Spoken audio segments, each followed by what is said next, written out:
அதனால தயவு செய்து பிபி அதிகம் கம்மி பார்க்காதீங்க. நீங்க நல்லா இருக்கீங்களா இல்லையா அதை மட்டும் பாருங்க. நல்லா இருக்கீங்களா, வேலை முடிஞ்சது, இனிமேல் பார்க்காதீங்க. வாழ்க்கை ஃபுல்லா பார்க்க வேண்டிய அவசியம்.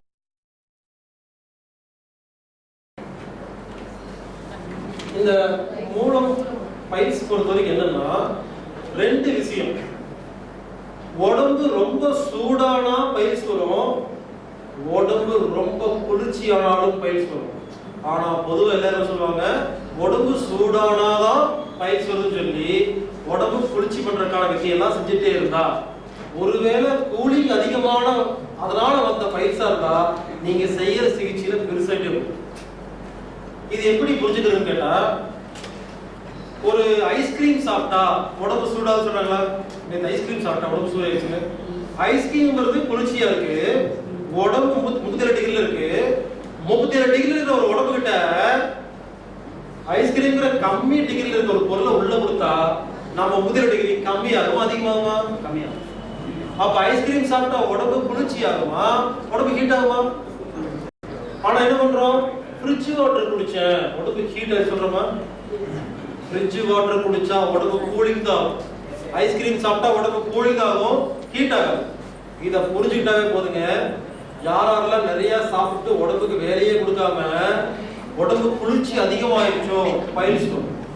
சில பேருக்கு நிறைய வேலை செய்வாங்க, கட்ட வேலை, ஒரு மண்டலி போடுற வேலை, கல், இவங்க பாருங்க நிறைய வேலை செஞ்சு அதுக்கப்புறம் சூட்டுக்கு பயிற்சி வரும். உங்க பயிற்சி நீங்க அதிகமா வேலை செய்யற ஆளா இல்ல சும்மா உட்கார்ந்துருக்காளா யோசிச்சு பாருங்க. அதிகமா சும்மா உட்கார்ந்து தான் வருது. அப்போ என்ன பொறுத்த வரைக்கும் பயிற்சிக்கான காரணம் உடம்பு குளிர்ச்சி ஆயிடுச்சு. இந்த குளிர்ச்சியோட உடம்பு கிட்ட வெள்ளை பூசணிக்கா உடம்பு குளிர்ச்சி பண்றதுக்கான வித்தியை பண்ணிட்டே இருந்தீங்கன்னா பயிற்சி அதை முதல்ல புரிஞ்சுக்கிட்டு ரிவர்ஸ் பண்ணா போதும். யாராருக்கெல்லாம் பயிற்சி ஜனவரி டிசம்பர்ல அதிகமா வலிக்குதோ உங்களுக்கு குளிர்ச்சினால வந்த பயிற்சி, ஏப்ரல் மேல யாருக்கு பயிற்சியோட வலி அதிகமா இருக்கோ உங்களுக்கு கீழே அவ்வளவுதான் புரிஞ்சு போச்சு. அப்போ ஜனவரி டிசம்பர்ல உங்களுக்கு பயிற்சியோட வலி அதிகமா இருந்தா உடம்பு சூடு பண்ற வித்தையெல்லாம் பண்ணி பாருங்க, சுடு தண்ணி குடிச்சு பாருங்க, அன்னைக்கு பயிற்சி வலிக்காது, கிளியர் ஆகும்.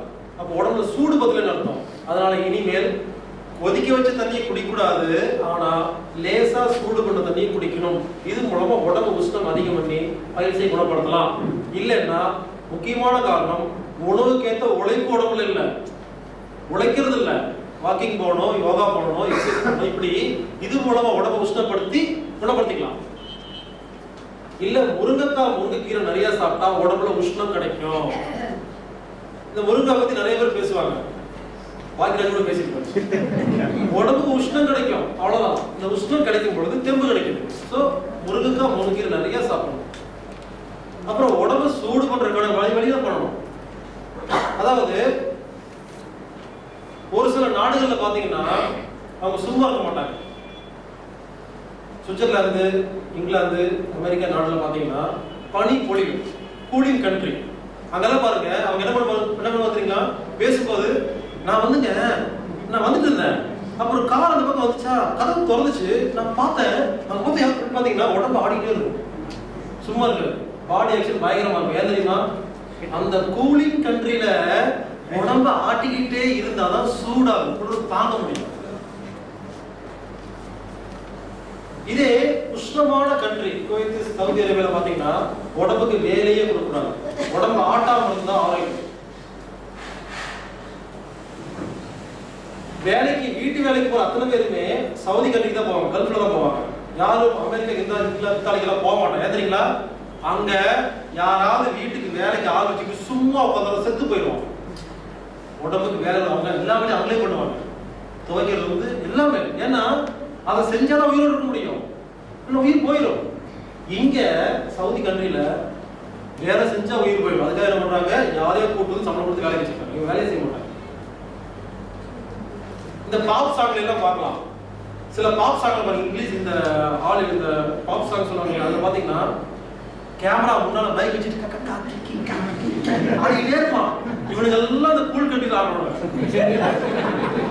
இந்த ஹீட் கண்ட்ரில பாருங்க நீளமா ஒரு சேர், குச்சி மாதிரி ஒரு ரவுண்டா சேர், கீழே கால் முட்டாது, என்ன முட்டின இறங்கி ஓடி போயிடுவாங்க. உட்கார வச்சுட்டு பாட்டு பாடணும், ஹபீபி ஹபீபி.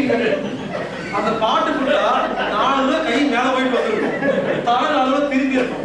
கட் ஷாட் காமிச்சிட்டு இருப்பாங்க வேற டீச்சர்ல. அவர் ஆடவே மாட்டாரு, ஒண்ணும் பண்ண மாட்டாரு. இவங்க எல்லாம் ஹீட் கண்ட்ரி, ஆடலாம் செத்து போயிடுவாங்க. நாம ஆடலாம் செத்து போயிடுவோம். இதை புரிஞ்சுக்காம அங்கிருந்து ஓடி அந்த ஊர்ல போய் ஆடிட்டு இருந்தா அங்க செத்து போயிடுவோம். இங்கிலீஷ் சும்மாவும் செத்து போயிடுவோம்.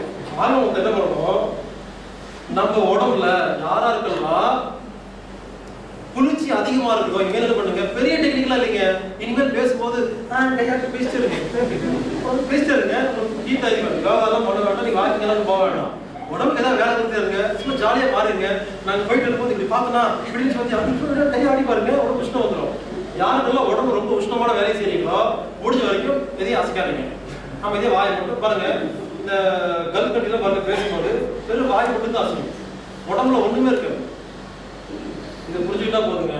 உடம்புக்கு வேலை கொடுத்தா உஷ்ணமாகும், உடம்புக்கு வேலை கொடுத்தீங்கன்னா கம்மியாகும். அதனாலதான் எக்ஸசைஸ் பண்ணா உடம்பு ஹீட் ஆகும், ஆசனம் பண்ணா ஹீட் ஆகும், சவாசனம் பண்ணா கூலிங் ஆகும், மூச்சு பயிற்சி பண்ணா ஹீட் ஆகும், தியானம் பண்ணா கூலிங் ஆகும். நீங்க சவாசனத்தையும் தியானத்தையும் ரெண்டு ஒண்ணா பண்ணி பாருங்க, அன்னைக்கு டல்லா. ஏன்னா ரெண்டு கூலிங் ஒன்று சேர்ந்துச்சுன்னா இது நடக்க முடியாது, சோம்பேறி. அதனால எப்ப சவாசனம் பண்ணாலும் உடனே தியானம் பண்ணக்கூடாது, தியானம் பண்ணா சவாசனம் பண்ணக்கூடாது. ரெண்டு நடுவில் ஹீட் பண்றதுக்கான ஒரு பயிற்சி பண்ணிட்டு பண்ணணும். அதனாலதான் நம்ம யோகா டிவி எப்படி இருக்குன்னா, முதல்ல எக்ஸசைஸ், அப்புறம் ஆசனம், அப்புறம் சவாசனம், கூலிங் ஆயிடுச்சு. ரெண்டு ஹீட் ஒரு கூலிங், அப்புறம் மூச்சு பயிற்சி ஹீட் பண்ணி அதுக்கப்புறம் தான் தியானம் பண்ணணும். அதனால யாருக்கு பயிற்சி இருக்கோ நீங்க முதல்ல யோசிங்க, கூலிங்கால வந்ததா ஹீட்டால வந்ததா? கூலிங்கால வந்ததா இருந்ததுன்னா உடம்புக்கு வேலை கொடுத்துட்டே இருங்க, பயிற்சி குணமாயிடும். முருங்கா முறிக்கீரை சாப்பிடுங்க, சுடுதண்ணி குடிங்க, வாக்கிங் போங்க. இந்த மாதிரி உடம்புக்கு வேலை கொடுக்கும் பொழுது குணமாயிடும். ஹீட் அதிகமா லேத்துல வேலை செய்றீங்க, பயிற்சி வந்துருச்சு, அப்ப ஹீட்டை கம்மி பண்ணணும். அப்ப என்ன பண்ணணும், குளிர்ச்சியான சமாச்சாரம் சாப்பிடணும். வெள்ளை பூசணிக்காய், இளநீ, வீட்டில் வரும்போது அதிகமா ஆடாம அசையாம உட்காந்துருக்கணும், மெடிடேஷன் நிறைய தியானம் பண்ணணும், சமாசனம் பண்ணணும். அப்போ இந்த நோய் குணமாயிடும். புரிஞ்சுக்கலாம். அப்போ உங்களுக்கு வந்த பயிற்சி என்னன்னு முதல்ல யோசிங்க, அதுக்கப்புறம் ரிவர்ஸ் ப்ராசஸ் பண்ணுங்க. ஆனா எல்லாரும் உடம்பு ஹீட்டானதா பயிற்சின்னு ஒரு கான்செப்டை வச்சுக்கிட்டு கூலிங் பண்றதுக்கு பண்ணும் பொழுது பயிற்சி அதிகமாகுது.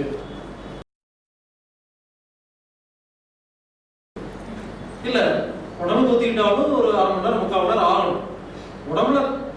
உடம்புல தண்ணி படுது. ஆனா சில பேருக்கு பாருங்க, குளிச்சுட்டு வந்தோம்னா கபகபான்னு பசிக்கும். அவங்களுக்கு சந்தேகம், நமக்கு தான் பசிக்குதுல்ல, ஏன் 3/4 மணி நேரம் வெயிட் பண்ணணும்? தான் பசி எடுத்த சாப்பிடும். ஏன்னா யாருக்கு அப்படி பசிக்கும்னா, கூலி வேலை செய்யறாங்க, உடம்புக்கு அவ்வளோ ஹீட்டு. குளிச்சா அதெல்லாம் 2 செகண்டுங்க, அந்த தண்ணி எல்லாம் ஒண்ணும் போய் ஹீட் ஒண்ணும் போட, அவ்வளோ ஹீட்டா இருக்கீங்க, நிறைய வேலை செய்றீங்க, ஏகப்பட்ட வேலையை பாத்திரம் கழுவி துணி துவைச்சு அதை பண்ணது எல்லாம் முடிச்சுட்டு குளிச்சீங்கன்னா அந்த குளிக்கிற தண்ணியோட உஷ்ணம் இருக்கு இல்லைங்களா, அது 2 செகண்ட்ல ஆவியா போயிடும். நீங்களாம் சாப்பிடலாம். ஒரு வேலையை செய்யாம சும்மா உட்காந்துட்டு குளிச்சா தான் 3/4 மணி நேரம் தேவைப்படும். அதனால குளிச்சோடனே சாப்பிடலாம். புரிஞ்சுக்கங்க, உங்க உடம்புல ஹீட் பாடியா இருந்து நிறைய வேலை செஞ்ச ஆளா இருந்தா சாப்பிட்டுக்கலாம். அதிகமா வேலை செய்யாதவங்க மனசுக்கும் புத்திக்கு தான் வேலை கொடுக்குறீங்க, உடம்புக்கு வேலை கொடுக்கலன்னா நீங்க 3/4 மணி நேரம் வெயிட் பண்ணணும். கால் குணமாவதற்கு நலனுக்கு சம்மந்தம் இல்லைங்க. நம்ம உடம்புக்குள்ள கால்சியம் சத்து அதிகமா இருக்கு, நலனுக்கு சம்மந்தம் இருக்கு. நல்லெண்ணெய் ஊத்தி தேய்ச்சு 1/2 மணி நேரம் ஊற வச்சு குளிக்கிறது மூலமா உடம்புல கால்சியம் நல்லா அப்சர்வ் ஆகும். கால்சியம் அப்சர்வ் ஆச்சுன்னா எலும்பு சம்பந்தப்பட்ட எல்லா நோயும் குணமாகும். அதனால சொல்லியிருந்தேன். இருந்தாலும் இந்த டெக்னிக் கூட என்ன பண்ணணும்னா, நிறைய கீரை சாப்பிடணும். கீரை சாப்பிடும்போது எலும்புக்கு தேவையான சத்து கிடைக்கும், சதைக்கு தேவையான சத்து கிடைக்கும். சதை எலும்பு ரெண்டுக்குமே தேவையான சத்து கீரை மட்டும் தான் இருக்கு. கீரை நிறைய சாப்பிடணும், நல்லா மென்று சாப்பிடணும். அதுக்கப்புறம் அந்த மூட்டுக்கு டெய்லி பயிற்சி கொடுக்கணும். நீங்க மனவளக்கலை பண்ற அன்பரானு எனக்கு தெரியல, இருந்திருந்தீங்கன்னா மூட்டு பயிற்சி நிறைய இருக்கு, கை பயிற்சி கால் பயிற்சியில் வருது, அதை செஞ்சாவே போதும். நம்ம டெக்னிக்கை மட்டும் ஃபாலோ பண்ணா பத்தாது. சில நோய்களுக்கு நம்ம டெக்னிக்கும் ஃபாலோ பண்ணிட்டு உடம்புக்கு பயிற்சி கொடுக்கணும். அதுக்கு நீங்க ஒரு வேளை மனவளக்கலை இருந்தா அதை சேர்ந்துருங்க, அது சில பயிற்சிகள் இருக்கு, அந்த பயிற்சி பண்ணாலே போதும். இல்ல தேவைப்பட்ட அந்த டிவிடி வாங்கிட்டு போயிட்டு இந்த டிவிடியில ஒவ்வொரு ஜாயிண்ட்டுக்கும் எப்படி பயிற்சி பண்றது டீடைல்ஸ் இருக்கும். இந்த டிவிடியில யோகா டிவிடி உள்ள இருக்கும், அதுல ஒவ்வொரு ஜாயிண்ட்டுக்கும் பயிற்சி இருக்கும். அந்த பயிற்சியை 1/4 மணி நேரம் பண்ணா போதும், 1/4 மணி நேரம் தான் இருக்கிறது. அந்த 1/4 மணி நேரம் பயிற்சி டெய்லி பண்ணிட்டு நம்ம டெக்னிக் ஃபாலோ பண்ணிட்டு வாரத்துக்கு ஒரு முறை எண்ணெய் தேய்ச்சி குளிச்சு கீரை நிறைய சாப்பிட்டா அந்த கால் சம்பந்தப்பட்ட எல்லா வலியும் குணமாயிடும்.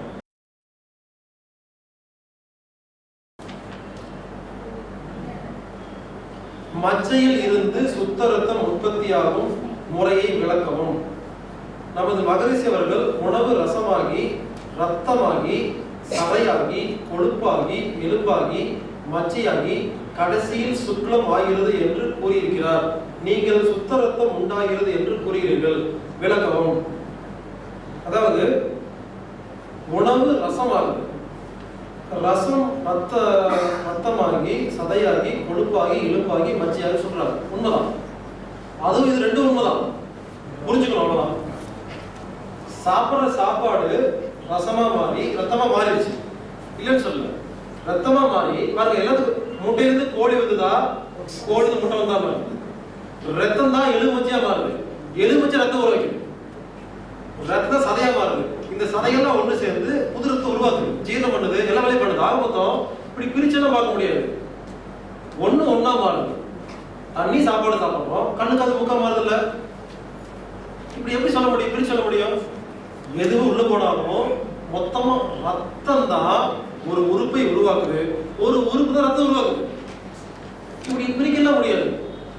இது நம்ம டெக்னிக்கை புரிஞ்சுக்கிறதுக்காக சொல்ற ஒரு மெத்தட் இப்படி இருக்குன்னு. இது எப்படி வேணா சொல்லிக்கலாம்.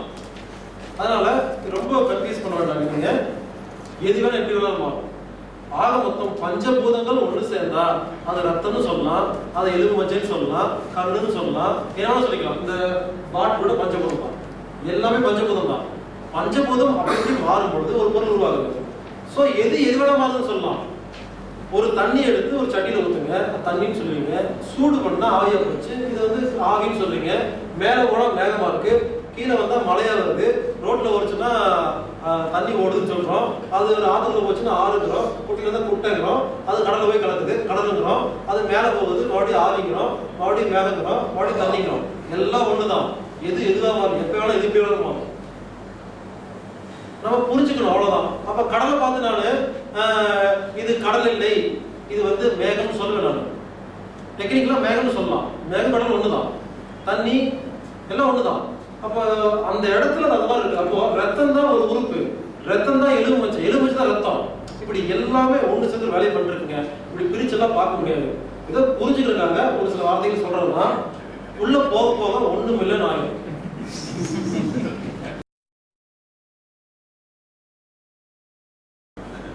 நீங்க என்ன டிவிடி பார்த்துருந்தீங்கன்னா நிகழ்ச்சி வந்திருந்தீங்கன்னா நம்ம டெக்னிக்ஸ் பண்ணாலே போதும். நம்ம பேசுறதே சாப்பாட்டை பத்தி அதிகமா பேசிட்டோம். இந்த சாப்பாடு இப்படி சாப்பிட சொல்லி கொடுத்தாச்சு. அந்த மாதிரி சாப்பிட்டா கண்டிப்பா குணம் ஆயிருக்கணும், ஆகும். அதை பண்ணுங்க. இல்ல தலை சுத்துது வாந்தி வருதுன்னா பித்தம் அதிகமாயிடுச்சுன்னு அர்த்தங்க. டெய்லி காலையில என்ன பண்ணுங்க, காலையில போய் பல்லு விளக்கும் பொழுது ஒரு சொம்ப தண்ணி குடிச்சிட்டு விரல உள்ள விட்டீங்கன்னா நீங்களே வாந்தி எடுங்க. அப்போ இந்த மஞ்சள் கலர்ல ஒரு பித்தம் வந்து வெளியே விழுகும். அது விழுந்துருச்சுன்னா தலையை சுத்தாது, மயக்கம் வராது. இல்ல எலுமிச்சை பழம் டெய்லி ஒரு எலுமிச்சை பழத்தை மொத்தமா புரிஞ்சு இல்ல அரை எலுமிச்சை பழம் புரிஞ்சு கல்லுப்பு கலக்கி எலுமிச்சை பழம் சாப்பிட்டாவே போதும். டெய்லி உங்களுக்கு இந்த பித்த சம்பந்தப்பட்ட எல்லாமே குணமாகும். இது 2 டெக்னிக் பண்ணா போதுங்க. அதுக்கப்புறம் ஏற்கனவே சொன்ன மாதிரி பசி எடுத்தா சாப்பிடணும், உதட்ட மூடி சாப்பிடணும், இதெல்லாம் பண்ணா பித்தம் இருக்காது. பசி எடுக்காம சாப்பிட்டாலும் பித்தம் வரும். ஸோ மறுபடியும் என்ன சொல்லுவோம்னா, யாரு எந்த கேள்வி கேட்டாலும் ஒரு விஷயம் புரிஞ்சுக்கங்க. இந்த சொன்ன எல்லா விஷயத்தையும் ஒழுங்கா ஃபாலோ பண்ணா உங்களுக்கு எந்த நோய் வராது. இதான் பேசிக்.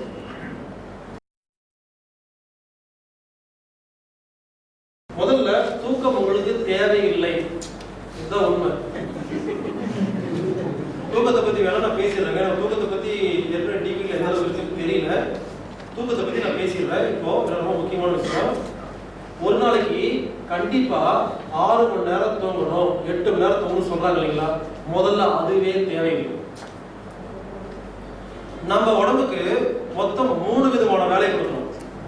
ஒண்ணு உடல் சார்ந்த வேலை, இன்னொன்னு புத்தி சார்ந்த வேலை, இன்னொன்னு மனசு சார்ந்த வேலை.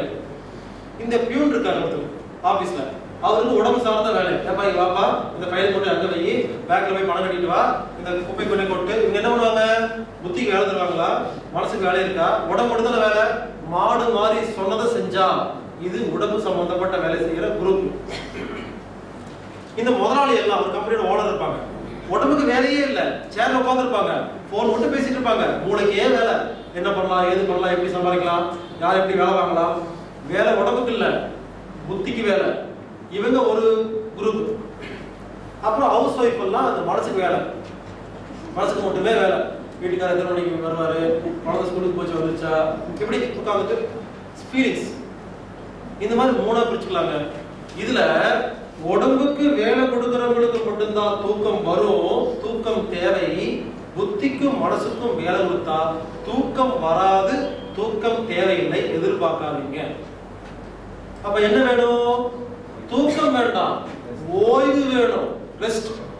தூக்கம் வேற, ரெஸ்ட் வேற. இத புரிஞ்சுக்கிட்டா போதும்.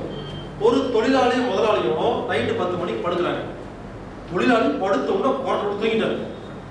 முதலாளிக்கு தூக்கமே வரல. இவருக்கு ஒரே கோபம், எங்கிட்ட வேலை செய்யற பையன் அடுத்தவங்க தூங்கிட்டா, என் பேங்க்ல கோடிக்கணக்கா பணம் இருக்கு, தூக்கம் வர மாட்டேங்குது. ஏன்? அவரு உடம்புக்கு வேலை கொடுத்தாரு, அவருக்கு தூக்கம் தேவை, தூங்கிட்டாரு. நீங்க புத்திக்கு வேலை கொடுத்தீங்க, உங்களுக்கு ஓய்வு வேணும், தூக்கம் வேண்டாம். அதனால தூக்கம் வரல. வராததை ஏன் எதிர்பார்க்குறீங்க? அதாவது காலையில 9 மணிக்கு ஒரு துணி கடை திறக்கிறாங்க. எல்லா துணியும் ஒழுங்கு அடுக்கி வச்சிருக்கோம். கஸ்டமர் வருவாங்க, துணி எடுத்து களைச்சு போடுவாங்க. நைட் 9 மணிக்கு ஷட்டர் சாத்துவாங்க பாருங்க. பகல்ல வியாபாரம் பண்ணும் பொழுது திரும்பி அடுக்கி வைக்கிறதுக்கு டைமே இருக்காது, அவ்வளவு பிஸியா வேலை நடந்துருக்கும் போது. இப்போ 9 மணிக்கு ஷட்டர் சாத்தணும், எல்லாம் வீட்டுக்கு போக மாட்டாங்க. காலையிலிருந்து களைச்சு போட்டதை எல்லாம் அடுக்கி வச்சுட்டு 1 மணி நேரம் ஷட்டர் சாத்தன ஷட்டருக்குள்ள வேலை செஞ்சுட்டு வீட்டுக்கு போவாங்க. அப்பதான் கடை திறக்க முடியும். அந்த மாதிரி காலையில் எந்திரிச்சு என்ன பண்றோம்? மனசை களைச்சு போடுறோம், புத்தியை களைச்சு போடுறோம், அடுக்கி வைக்கிறதே கிடையாது. அவ்வளவு பிஸி. யாரெல்லாம் ஒரு நாளைக்கு 2 மணி நேரம் 3 நேரத்துக்கு பொறுத்தவரை சும்மா கண்ணை மூடி 2 நிமிஷம் 3 நிமிஷம் உட்கார்ந்து தியானம் பண்றீங்களோ, அமைதியா சும்மா இருக்கிறீங்களோ, அப்பதான் அடுக்கி வைக்கணும். அதை யாரும் செய்யறது இல்லை. பல பேர் சும்மா இருந்து என்ன பண்றீங்க? சும்மா யாரும் இருக்கிறது இல்லை. சும்மா இருக்கிறது என்ன? மனசுக்கு வேலை கொடுக்காம இருக்கிறது. சும்மா இருக்க என்ன பண்றோம்? சும்மா இருக்க என்ன பண்றீங்க? சும்மா இருக்கும் டிவி பாக்குறீங்க. டிவி பார்க்கும்போது பாடி களைச்சு போடுது. அந்த டிவியில் விஷயம் போகுது, புத்தி வேலை செய்யுது, மனசு வேலை செய்யுதா, உடம்பு வேலை செய்யுதா? இப்படி சும்மா யாரும் இருக்கிறது இல்லை. சும்மா இருக்கும்போது டிவி பார்த்தேன், சும்மா இருக்கும்போது புக் படிச்சேன், அப்ப சும்மா இல்லை. இப்படி சும்மா இருந்தா இந்த புத்தி அடுக்கி வைக்கும், மனசு அடுக்கி வைக்கும். இதுக்கு பேரு தியானம்னு சொல்லலாம், சும்மா இருக்கீங்கன்னு சொல்லலாம், என்னோட சொல்லிக்கலாம். இப்படி யாரும் சும்மா இருக்காதனால காலையில் எந்திரிச்சோன்னு ரெண்டையும் களைச்சு போட்டு நைட்டு 10 மணி வரைக்கும் களைச்சு போட்டு இருக்கிறதுனால நைட்டு 10 மணிக்கு படுத்தோன்னு முதல்ல உங்க புத்தியும் மனசும் எவ்வளவு களைச்சு போட்டிருக்கோ இதெல்லாம் அடுக்கி வைக்காம உங்களுக்கு தூக்கம் வராது. அது அடுக்கி வைக்கிறதுக்கு பேர் தான் ஓய்வு. அப்போ நீங்க எதுக்கு வேலை கொடுத்தீங்களோ அதுக்கு என்ன சொல்யூஷன் அதான கேட்கும். உடம்புக்கு வேலை கொடுத்தா தூக்கம் வரும், உடம்புக்கு வேலை கொடுக்கல தூக்கம் வரல. என்ன பண்ணுது? நைட்டு 10 மணிக்கு படுத்தோன்னே மனசு களைச்சு போடுறத அடுக்கி வைக்குது, புத்தி அடுக்கி வைக்குது. பாருங்க, பகலெல்லாம் ஒரே பிரச்சனையா இருக்கும், நைட்டு படுத்தா தீர்வு கிடைக்கும். படுத்து தூங்குறதுக்கும் நடுவுல தான் எல்லாத்துக்கும் வாழ்க்கை தீர்வு கிடைச்சிருக்கும். யோசிச்சு பாருங்க, அந்த நைட்டு 10 மணிக்கு படுத்தவங்க தான் யோசிப்பீங்க, சே பாக்கெட்ல ஒரு 10,000 வச்சிருந்தேனே, சே அவரை கொடுக்கணும் மறந்து போயிட்டேன், ஏன் இந்த மாதிரி பேசினேன், சே பேசிடக்கூடாது, நாளைக்கு போய் இந்த வேலையை பண்ண மறந்துட்டேன். இப்படி பாருங்க, எல்லா விஷயமும் இன்னைக்கு பண்ண எல்லா தப்பு சரி கரெக்ட் எல்லாமே அந்த 1 மணி நேரம் 2 மணி நேரத்துல புரியும். எல்லாம் புரிஞ்சு இந்த மனசும் புத்தியும் இன்னைக்கு எவ்வளவு களைச்சு போட்டு தப்பு பண்ணீங்களோ அதெல்லாம் சரி பண்ணா மட்டும்தான் தூக்கம் வரும், இல்லைன்னா தூக்கம் வரவே வராது. பல பேருக்கு பல பிரச்சனை.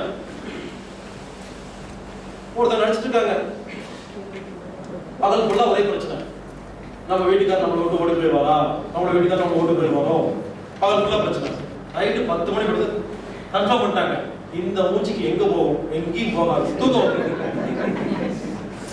இப்படி பகல் ஃபுல்லா இருக்கிற பிரச்சனைக்கு அந்த அரை மணி நேரத்துல தீர்வு கிடைக்குது. செக் பண்ணி பாருங்க, ஆச்சரியப்படுவீங்க. இன்னைக்கு நடந்த மன போராட்டத்துக்கு புத்தி போராட்டத்துக்கு தீர்வு கிடைக்காம தூங்க முடியாது, அடுக்கி வைக்குது. Automatic meditation. நீங்க தனியா மெடிடேஷன் பண்ண வேண்டாம். அந்த மெடிடேஷன் அந்த தியானத்தை புரிஞ்சுக்காம நம்ம என்ன பண்றோம், படுத்துட்டு ஏன் தூக்கம் வரல, ஏன் தூக்கம் வரல, ஒரு பிபி அதிகமாயிடுச்சோ, சுகர் அதிகமாயிடுச்சோ, அதுவும் இது நினைச்சு மறுபடியும் களைச்சு போடுறோம்ல. அப்ப என்ன ஆகுது, இந்த புத்தி மனசு மறுபடியும் களைச்சு போய் தூக்கம் இன்னும் லேட் ஆகுது.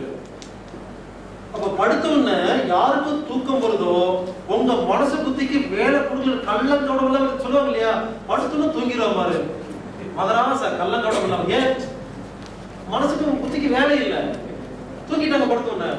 யாராலும் ரொம்ப நேரம் புரண்டு படுக்கிறீங்களோ உங்க உடம்புக்கு வேலை கொடுக்கல, புத்திக்கு மனசுக்கு நிறைய வேலை கொடுத்துருக்கீங்க. தூக்கம் வேண்டாம், படுங்க. புரண்டு படுப்பீங்க, புத்தி மனசு அடுக்கி வைக்கும். அடுக்கி வச்ச உடனே தூங்குவீங்க. தூங்குனா அதுவே எந்திரிக்குமா? வேலை முடிஞ்சுதா? நீங்களும் 8 மணி நேரம் தான் படுத்திருப்பீங்க, இன்னொருத்தரும் 8 மணி நேரம் தான் படுத்திருப்பாரு. அவர் 8 மணி நேரமும் தூங்கி இருப்பாரு, நீங்க 4 மணி நேரம் புரண்டு படுத்திருப்பீங்க, 4 மணி நேரம் தூங்கி இருப்பீங்க. போதும். ஏன்னா நீங்க யாரு புத்திக்கு மனசு வேலை கொடுக்குறீங்களோ உடம்புக்கு வேலை கொடுக்க மாட்டீங்க. அப்ப 4 மணி நேரம் கொடுத்துருக்கீங்க, போதும். அப்ப கம்மியா தூங்கினாவே போதுங்கிறது புரிஞ்சு போச்சுன்னா முதல்ல கவலை இருக்காது, சீக்கிரம் தூங்கிடுவீங்க. இன்னொரு விஷயம், படுத்த உடனே யாருக்கு தூக்கம் வரலையோ, நமக்கு தூக்கம் வேண்டாம், நம்ம ஓய்வு எடுத்துட்டு இருக்கோம் நினைச்சாவே சீக்கிரம் தூக்கம். ஏன்னா உடம்பு என்ன பண்ணும், மனசு என்ன பண்ணும், நாம அதை கண்டுக்கலன்னா அதெல்லாம் சீக்கிரம் அடிக்க வச்சு தூங்கிடும். நாம என்ன பண்ணுவோம், படுத்துட்டு ஏன் தூக்கம் வரல, ஏன் தூக்கம் வரல நினைச்சாலும் இன்னும் களைஞ்சு அடிக்க வைக்கிறதுக்கு அடிக்க வச்சு ஒரு பக்கம் இருக்கும், களைஞ்சு போட்டிருக்கோம், லேட்டாக தூங்குறதுக்கு. அதனால இனிமேல் படுத்தா தூக்கம் வரலன்னா கவலைப்படாதீங்க, உடம்புக்கு அறிவு இருக்கு, அதுக்கு எப்ப வேணுமோ தூங்கிக்கும். இப்ப வேற வேலையை பார்த்துட்டு இருக்கீங்க, சும்மா இருந்தா சீக்கிரம் தூங்க வந்துடும். ஒரு நாளைக்கு இவ்வளவு நேரம் தூங்கணும் அப்படின்னு கணக்கெல்லாம் கிடையாது. அக்குபஞ்சர்ல நாடி பார்த்தா எந்த நாடி ஒழுங்கா குடிக்கலையோ அந்த குறிப்பிட்ட நாடி சம்பந்தப்பட்ட உறுப்புகள் ஒழுங்கா வேலை செய்ய அர்த்தம். உடம்புல எந்த பாயிண்ட டச் பண்ணா அந்த குறிப்பிட்ட உறுப்புக்கு சக்தி கிடைக்குங்கிறது உண்மை. அந்த குறிப்பிட்ட உறுப்புக்கு சக்தி கிடைக்கும் பொழுது உங்க உடம்புல இருக்கிற நோய் ஆட்டோமேட்டிக்கா குணமாகுது. அதனால அக்குபஞ்சர் ரொம்ப நல்லது. ஆனா என்ன சொல்றேன்னா, இது நாள்பட்ட நோய்களுக்கு அந்த அளவுக்கு பிரயோஜனமா இருக்காது.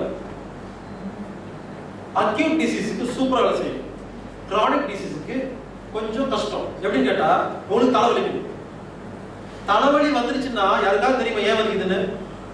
வயிறு ஒழுங்கா ஜீரணமான தலைவலிக்கும், லெட்டின் போடுன்னு தலைவலிக்கும், காலில் புண்ணு வந்தா தலைவலிக்கும், கண்ணுக்கு வேலை கொடுத்தா. இப்போ தலைவலி காரணமே தெரியாது, என்ன பண்ணுவீங்க? அக்குபஞ்சர்ல ஒரு நிமிஷம் டைம், உங்க நாடியை பார்த்தோன்னே எந்த நாடியில தெம்பில்லையோ அந்த நாடியில பிரச்சனை இருக்கிறதுனால தலைவலி வருகிறது உண்மை. அந்த நாடியை சரி பண்ண அடுத்த நிமிஷம் தலைவலி குணமாகும். ஆச்சரியமா இருக்கும். இந்த மாதிரி ஹார்ட் அட்டாக்கு, தலைவலி, வயிற்று வலி, இந்த மாதிரி இம்மிடியட்டா இப்பவே ஒரு விஷயம் கிளியர் ஆகும்னா அக்குபஞ்சர்ல போனா அடுத்த செகண்ட் குணமாகும். ஆனா நீங்க செய்ய வேண்டியது அந்த தலைவலி ஏன் வந்து செக் பண்ணி நம்ம டெக்னிக்கை ஃபாலோ பண்ணா இனிமேல் வரவே வராது. அதே மாதிரி அக்குபஞ்சர்ல நாடி பார்த்தோம்னா உங்களுக்கு கேன்சர் இருக்கா, எய்ட்ஸ் இருக்கான்னு கண்டுபிடிக்க முடியாது. எந்த நோயையும் உங்க நாடி பார்த்து கண்டுபிடிக்க முடியாது. யாராவது கண்டுபிடிச்சு சொல்லுங்க. நீங்க டாக்டர் ஒண்ணுமே பேசக்கூடாது, நாடி பார்த்து நோயை சொல்லணும், முடியவே முடியாது. இன்னொரு காமெடி என்னன்னா, நான் செக் பண்ணி பார்த்தேன், சும்மாவா சொல்லல, ஒரு 10 அக்குபஞ்சர் டாக்டர், அக்குபஞ்சர் இல்ல நாடி பார்க்குற 10 டாக்டர் லைனா 10 ரூம்ல உட்கார வச்சுக்கோங்க. ஒருத்தரை 10 ரூம்லயே போயிட்டு வெளியே வரணும், ஒரே ஒருத்தர் 10 ரூம்லயே போயிட்டு வெளியே வரணும். யாரும் ஒருத்தருக்கு பேசிக்கூடாது. இந்த 10 பேரும் கொடுக்குற ரிப்போர்ட் ஒரே நாடி இருக்கான்னு சொல்லுங்க. அப்போ ஒவ்வொருத்தரும் பார்த்து சொல்றாங்க, இந்த நாடி இல்லை, அந்த நாடி இல்லைங்கிறாங்க. அப்போ எது உண்மை? இப்போ யாரும் பார்த்தது உண்மை? ட்ரீட்மெண்ட் எப்படி இருக்கும்? 6 மணி நேரத்துக்கு ஒரு 10 நிமிஷம் ஒரு நாடி மாறிட்டே இருக்கு, ஒன்று அதிகமாக துடிக்குது, கம்மியாக துடிக்குது. அதனால அப்படி நாடி ஒழுங்கா பார்க்கறதா இருந்ததுன்னா, ஒருத்தர் இருந்தாருன்னா படுக்க வச்சு ஒரு 10 நிமிஷம் அமைதியா சவாசனம் இருக்க வச்சு அதுக்கப்புறம் நாடி பார்த்தா ஓரளவுக்கு தெளிவா தெரியும். ஏன்னா இந்த 1/2 மணி நேரத்தில் என்ன பண்ணாலும் தெரியாது. தண்ணி நிறையா குடிச்சிருப்பாரு, சாப்பிட்டுருப்பாரு, கண்ணு கிளம்ப கொடுத்துருப்பாரு, நாடி கிளம்ப துடிச்சிட்டு இருக்கோம். ஒரு 10 நிமிஷம் சவாசனத்துல இருந்து உடம்புல இருக்கிற எல்லாருக்கும் ரிலாக்ஸ் பண்ணிட்டு அதுக்கப்புறம் நாடி பார்த்து ஒரு நாடியில தெம்பு இல்லைன்னா அங்கதான் பிரச்சனைக்கு நடக்கும். இந்த மாதிரி நாடி பார்க்க நிறைய விஷயங்கள்லாம் இருக்குது. அக்குபஞ்சர் பயிற்சி பண்ணலாம். அக்குபஞ்சர் படிச்சவங்க அதுல என்ன எதெல்லாம் குணப்படுத்த முடியும், எதெல்லாம் குணப்படுத்த முடியாது, இதுல சயின்ஸ் புரிஞ்சுக்கிட்டு அதுக்கப்புறம் ட்ரீட்மெண்ட் பார்க்கும்போது எதுக்கு பண்ண தெரிஞ்சிடும். அதனால எமர்ஜென்சிக்கு போங்க. நாள்பட்ட நோய்களுக்கு ஒரு சப்போர்ட்டிவா இருக்குமே தவிர நீங்க தான் உங்க நோய் குணப்படுத்தணும். ஒரு பாட்டில் இருக்கு, இந்த பாட்டில் இருக்கிற தண்ணி தான் ஆரோக்கியம், பாட்டில் தான் உடம்புன்னு வச்சுங்களேன். இந்த பாட்டில் ஃபுல்லா ஓட்டையா இருக்கு. இப்ப நீங்க என்ன பண்றீங்க, அக்குபஞ்சர்ங்கிற பேர்ல இந்த பாட்டில தண்ணி ஓட்டமா ஊத்துறீங்க. யோகா, மூச்சு பயிற்சி, தியானம், நீரோதெரபி, mudra, reiki, pranic healing, touch healing என்னவோ பண்ணுங்க. அதெல்லாம் என்னன்னா உங்க பாட்டில் நிறைக்கிற டெக்னிக். பாட்டில் தண்ணி ஊத்துற பத்தியே கவலைப்பட்டு இருக்கீங்களே, இந்த பாட்டில் நிறைய ஓட்டை இருக்கு, இது அடைக்கிறது கவலையே படுறதில்ல. அக்குபஞ்சர் போன உடனே பாட்டில் நிறைச்சு வச்சிடறாங்க. இன்னும் நல்லா இருக்குது, போன நல்லா இருக்குது, அடுத்த நாள் ஏன் பாடி வலிக்குது? ஓட்டை இருக்கு இல்லையா? அக்குபஞ்சர் மூலமா கிடைச்ச சக்தி இந்த ஓட்டை வழியா வெளியே போனால மறுபடியும் வலிக்குது, மறுபடியும் போறீங்க. உங்க ஓட்டையெல்லாம் அடைச்சிட்டு அதுக்கப்புறம் அக்குபஞ்சர் போய் பாருங்க, ஒரு தடவை தொட்டா போதும் நோயெல்லாம் குணமாகும். ஸோ டாக்டர் மட்டும் செய்யறது ஒன்றும் கிடையாது, நோயாளி செய்ய வேண்டிய கடமை நிறைய இருக்கு. ஓட்டை அடைக்க வேண்டியது நம்ம கடமை, ட்ரீட்மெண்ட் கொடுக்குறது டாக்டரோட கடமை. எல்லா டாக்டரும் ட்ரீட்மெண்ட் கொடுத்துட்டே இருக்கிறாங்க, ஆனா ஓட்டை அடைக்கிறதே இல்லை. அதனால ட்ரீட்மெண்ட் போயிட்டே இருக்குது, ஓட்டை வழியே வரைய மாட்டேங்குது. சில பேருக்கு ஓட்டை இல்லை, பாட்டமே இல்லை, என்ன கொடுத்தாலும் அப்படியே போயிடுது. முதல்ல பாட்டத்தை ஒட்டுங்க, ஓட்டை அடைங்க, அப்புறம் ட்ரீட்மெண்ட் பாருங்க, சக்சஸ் ஆகும். எல்லா மருத்துவம் நல்ல மருத்துவம். நாம நோயாளி செய்ய வேண்டிய கடமையை செஞ்சுட்டு போன நல்ல மருத்துவம். அதாவது உடல் செய்யுது, ஆட்டோமேட்டிக்கா பாதுகாத்துக்கும். எப்பன்னு கேட்டா, பிறந்த குழந்தையா இருக்கும் போதுல இருந்து எந்த காய்ச்சலுக்கும் எந்த மருந்து மாத்திரையும் சாப்பிடாம இருந்தா உங்களுக்கு அந்த 10 போடாமே உடம்பு காப்பாற்றும். எதுக்கு 10 போட சொல்றேன்னா, நீங்க 30 வயசு வரைக்கும் ஒரு 15 தடவை காய்ச்சல் வந்து மாத்திரை சாப்பிட்டுருந்தீங்கன்னா அது சப்ரஸ் ஆயிருக்கும் இல்லையா? அப்ப திடீர்னு மாத்திரை வேண்டாம் தானா குணப்படுத்திக்க சொன்னா இந்த 15 காய்ச்சலையும் ஒரே நாள்ல குணப்படுத்தும் போது சூடு அதிகமாயிருமா? அப்பதான் ஃபிக்ஸ் வரும். நீங்க பிறக்கும் போது இருந்து பிறந்ததுல இருந்து எந்த மருந்து மாத்திரையும் சாப்பிடாம காய்ச்சலை சப்ரஸ் பண்ணாம இருந்தா இந்த 10 கூட தேவையில்லை. இது ஒரு எமர்ஜென்சிக்காக ஒரு எக்ஸ்ட்ரா டெக்னிக் சொல்லி கொடுத்துருக்கேன். அதனால உடம்பு தன்னைத்தானே காப்பாத்திக்க இல்லைன்னு சொல்லல. ஒருவேளை இந்த 10 டெக்னிக் ஃபாலோ பண்ணி ஒரு 4 காய்ச்சலை குணப்படுத்திட்டீங்கன்னா 5வது தடவையில இருந்து இனிமேல் அந்த 10 தேவையில்லை. உடம்பே தன்னை எவ்வளவு சொல்லி வேணும் அதையே பார்க்கணும்.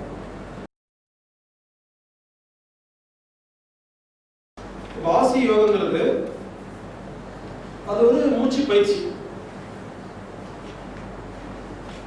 எல்லா சித்தர்களும் அவங்க ஸ்டோரி படிச்சு பார்த்தீங்கன்னா வாசி யோகம் தெரிஞ்சு வாசி யோகம் செஞ்சுட்டு இருக்காரு. எனக்கு தெரிஞ்சு எந்த சித்தரும் வாசி யோகம் தெரியாத ஆளே கிடையாது. வாசி யோகம் தான் இருக்குது எனக்கு தெரிஞ்சு, என்னுடைய நாலேஜுக்கு நான் பார்த்த பயிற்சிகள்ல வாசி யோகம் தான் அல்டிமேட். ரொம்ப சிம்பிள், எல்லாரும் ஈஸியாக கற்றுக்கலாம், யார் வேணாலும் செய்யலாம், படிக்காதவங்க செய்யலாம். ஆனா அதோட ஒரு நல்ல பெஸ்ட் டெக்னிக் கிடையாது என்ன பொறுத்த வரைக்கும். இது யாரு குருநாதர் கேட்டீங்கன்னா சிவானந்த பரமஹம்சர், வடகரையில கேரளால மெயின் ஆசிரமம் இருக்கு. அவரு ஸ்டோரி பெரிய ஸ்டோரிங்க. அவரு கத்துக்கிட்டு அவருக்கு அந்த வித்தை தெரிஞ்ச உடனே இது வரைக்கும் வாசியோகத்தை வந்து அவர் இருந்த காலத்துல 12 வருஷம் ஒரு குருநாதர் போய் தங்கி அவருடைய பணிவிடையெல்லாம் செஞ்சாலும் சொல்லித்தாங்க. அப்படிங்கிற காலகட்டத்தில் இவரு போய் எங்கேயா கத்துக்கிட்டு இதுக்கு 12 வருஷம் வேணுமா, ஊருக்கு அத்தனை பேரும் நம்ம குடும்பம் தானே சொல்லிட்டு அவர் ஊரா வந்து பிரச்சாரம் பண்ண ஆரம்பிச்சாரு. இப்படி அவர் பிரச்சாரம் பண்ணி ஆரம்பிச்சு எல்லா ஊர்லயும் போய் சொல்லிக் கொடுக்க ஆரம்பிச்சாரு. நிறைய இடத்துல சிவானந்தா காலனி, சிவானந்தா நகர் எங்கெல்லாம் இருக்கோ ஏறக்குறைய அவரு தான் வந்து போயிருப்பாரு. அவரு இந்த மாதிரி எல்லாரும் 12 வருஷங்கள் சொல்லிக் கொடுக்கக்கூடிய வித்தைய ஒரு ஆளை பார்ப்பாரு, பேசுவாரு, சொல்லிக் கொடுக்கணும்னு தோணுச்சுன்னா சொல்லிக் கொடுத்துருவாரு. அதாவது அவர் முடிவு பண்ணுவார். அதுக்கு ஜஸ்டிஃபை பண்ணது அவ்வளவுதான், இவருக்கு சொல்லித்தரலாம் வேண்டாமா. நம்ம கேட்கிற தோரணை பொறுத்து, நம்ம முகத்தை பார்த்து, ஆக்டிவிட்டி பார்த்து ஓகே சொல்லித்தரலாம் சொல்லி கொடுத்துருக்காரு. அப்புறம் உலகத்துல எல்லா இடத்துலையும் ஆசிரமம் இருக்கு, ஆனா எங்கேயும் விளம்பரம் பண்ண மாட்டாங்க, விசிட்டிங் கார்டு கிடையாது. எனக்கு தெரிஞ்சு நான் ஒருத்தரை பத்தி பேசிட்டு இருக்கேன், யாரும் பேசவே மாட்டாங்க.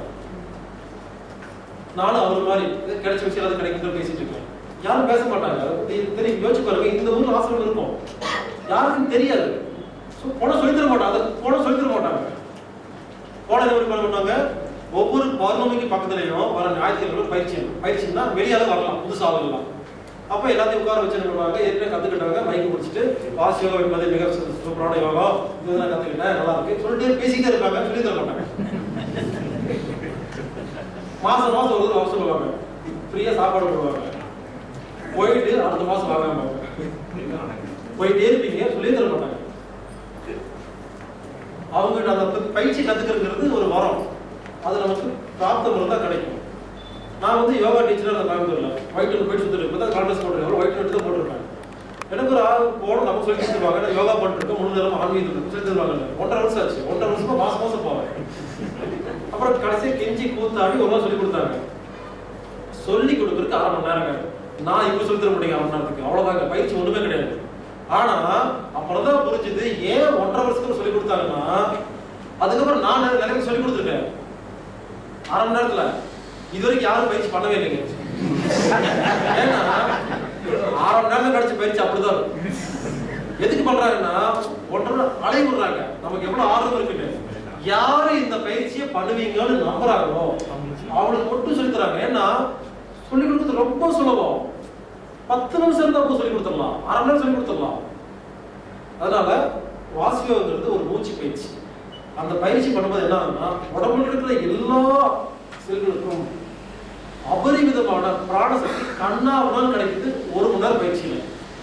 அதை 24 ஹவர்ஸ் பண்ணலாம். நிறைய விதிகள் இருக்கு. ரொம்ப சிம்பிளா சொல்லணும்னா, குழந்தை பிறந்த உடனே உச்சி துடிக்கும். ஏன்னா உடம்புல இருக்கிற எல்லா செல்லுக்கும் பிராணசக்தி தேவை. இது சாப்பிட்டு குளுக்கோஸா மாறி தண்ணி குடிச்சு தண்ணி மாறி மூச்சு காத்து இழுத்து அது இது கலந்து என்னமோ பண்ணி பேக்டீரியாஸ் இன்சுலின் சுரந்து செல்லுக்குள்ள போய் எரிஞ்சு பிராணசக்தியா மாறுக்கு எவ்வளவு நேரம் ஆகும்? இப்பதான் பிறந்திருக்கு குழந்தை. ஒருவேளை இந்த உணவெல்லாம் உள்ள போகாம 1 மணி நேரம் உணவே கொடுக்காம மூச்சு காத்து இழுத்துரும், தண்ணி எல்லாம் குடிக்காம இருந்தா குழந்தை செத்து போயிருமா? அப்ப அது வரைக்கும் வேலை செய்யுமா? இப்படி பிறந்த குழந்தைக்கு இருக்கிற எல்லா உறுப்பும் வேலை செய்யறதுக்கு பிராணசக்தி வேணும்னு சொல்லி கடவுள் என்ன பண்றாரு, உச்சி வழியா பிராணசக்தி அனுப்புறாரு. அது உச்சி வழியா சாச்சிட்டு அப்பதான் துடிக்கும், குழந்தை. அப்புறம் இந்த மூச்சு காத்து உள்ள போய் இந்த குழந்தைக்கு பாலை கொடுத்து தேனை கொடுத்து தண்ணி கொடுத்து அதையும் கொடுத்து உடம்புல இருக்கிற எல்லா உறுப்பு சேர்த்து பிராணசக்தி கண்டுபிடிக்க ஆரம்பிச்ச உடனே கொஞ்சம் கொஞ்சமா மறைஞ்சு மொத்தமா மறைஞ்சிடும். அந்த பிறந்த குழந்தையா இருக்கும் போது சுவாசம் இல்லையா, அந்த சுவாசத்தை மறுபடியும் கொண்டு வரதான் பிராணசக்தி. அது வாசியோகம். அதை செஞ்சுட்டா சாப்பாடு தேவையில்லை, தண்ணி தேவையில்லை, மூச்சு காத்து தேவையில்லை. மூக்க அடக்கிட்டு அந்த பயிற்சி இருக்கான்னு தெரிஞ்சவங்க அந்த பயிற்சி கத்துக்கிட்டா மூக்கு வேண்டாம், உச்சி வழியா பிராணசக்தி ரிசீவ் பண்ணி பழகிடலாம். முடிஞ்சு போச்சு. சாப்பாடு தேவையில்லை, மூச்சுக்காக தேவையில்லைங்க. தண்ணிக்குள்ள போய் 10 நாள் வந்து திரும்பி பண்ணலாம், ஒன்றும் ஆகும். அவ்வளோ அற்புதமான ஒரு பயிற்சி. ஆனா அது அவ்வளவு சீக்கிரம் சொல்லித்தர மாட்டாங்க. அதனால உங்க பக்கத்துல சித்த வித்தை தவ ஆலயம் ஒரு ஆலயம் வாசியோகம் சொல்லுவாங்க. முடிஞ்ச பாருங்க, முடிஞ்சா போங்க. உங்களுக்கு ஒரு பிராப்தம் இருந்தா அந்த பயிற்சி சொல்லி தருவாங்க. அது ஃபீஸ் இதெல்லாம் கிடையாது, அது சொல்லி தர மாட்டாங்க. அப்புறம் ஃபீஸ்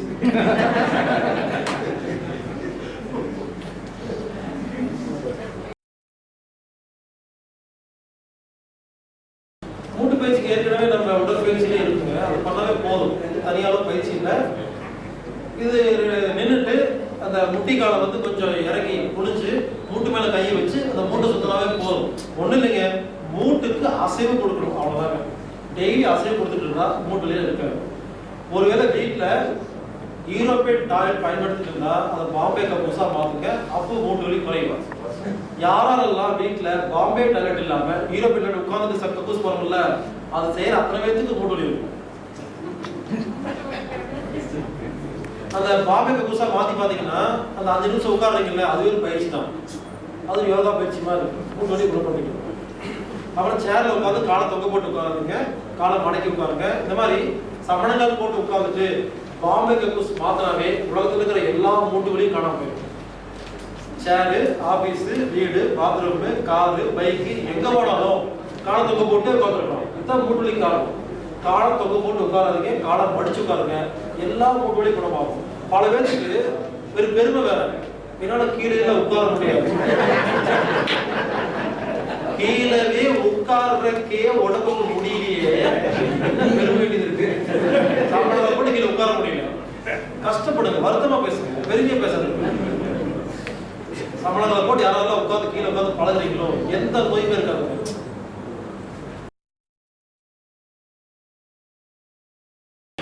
இதுக்கு காரணம் ஏற்கனவே சொன்ன மாதிரி உங்க சப்கான்சியஸ் மைண்ட்ல ஒரு சில விஷயம் ரெஜிஸ்டர் ஆயிடும். அதாவது ஒரு மைசூர் பாக்கு பார்த்தா எச்சில் சுரக்கும். அப்போ மூளை வந்து ஒரு வேலையை சொன்னா அந்த எச்சில் சுரக்கும். இது என்ன ஆகும், சில நேரத்துல ஸ்ட்ரக் ஆயிடும், மென்டல் ஆகிற மாதிரி வச்சுக்கலாம், பாடிக்குள்ளேயே மென்டல் ஆகும்.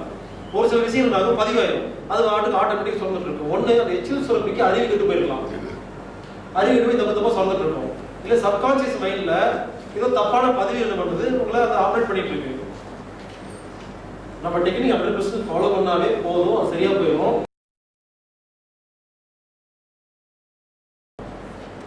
உபயோகப்படுத்தலாங்க. ஒன்றும் கிரவுண்ட் வாட்டர் குடிக்கிறதுனால கிட்னில கல்லெல்லாம் வராது. உங்க கிட்னி ஸ்ட்ராங்கா இருந்தா அந்த தண்ணியில் இருக்கிற எல்லா நல்ல பொருளையும் ரத்தத்தில் அனுப்பும், கெட்ட பொருளை மூத்திரம் அனுப்பும், அவ்வளோதான் தெரியுது. ஸோ இது தண்ணி மேல குற்றம் இல்லை, நம்ம கிட்னி ஒழுங்கா இல்லை. ஸோ எப்பவுமே அடுத்தவங்களை காரணம் சொல்றதுக்கும் அடுத்தவங்களை தப்பு சொல்ல ஆரம்பிச்சா அந்த விஷயம் நம்மள உருப்படவே முடியாது. எப்பவுமே உலகத்துல எது தப்பு நடந்தாலும் பாருங்க, நோய் வந்தா ஏன் உடம்பு ஒழுங்கா இல்லை, ஒரு டென்ஷன் கோபம் பயம் வந்தா ஏன் மனசு ஒழுங்கா இல்லை. நாம என்ன பண்றோம், ஏதாவது பொருள் திருடு போச்சுன்னா எவனோ ஒருத்தர் திருடிட்டு போயிட்டான், எவனோ ஒருத்தர் திருடுற அளவுக்கு நம்ம ஒழுங்கா வச்சுக்கிட்டு. இப்படி எது நடந்தாலும் இதுக்கு காரணம் நாம தான் சொன்னா அதை சரி பண்ணுறதுக்கு ஐடியா கிடைக்கும். அடுத்தவங்க சொன்னா ஒன்றும் கோவம் வரும், நம்ம தப்ப சரி பண்ண மாட்டோம். அதனால தண்ணியில ஒரு குறையும் இல்லை, அந்த தண்ணியை குடிச்சாலும் நமக்கு நோய் வராத அளவுக்கு நம்ம ஆரோக்கியமா இருந்தா, நிறைய பேர் சாக்கடை சாமியார் கேள்விப்பட்டிருப்பீங்க, நிறைய ஊர் இருக்கிறாங்க.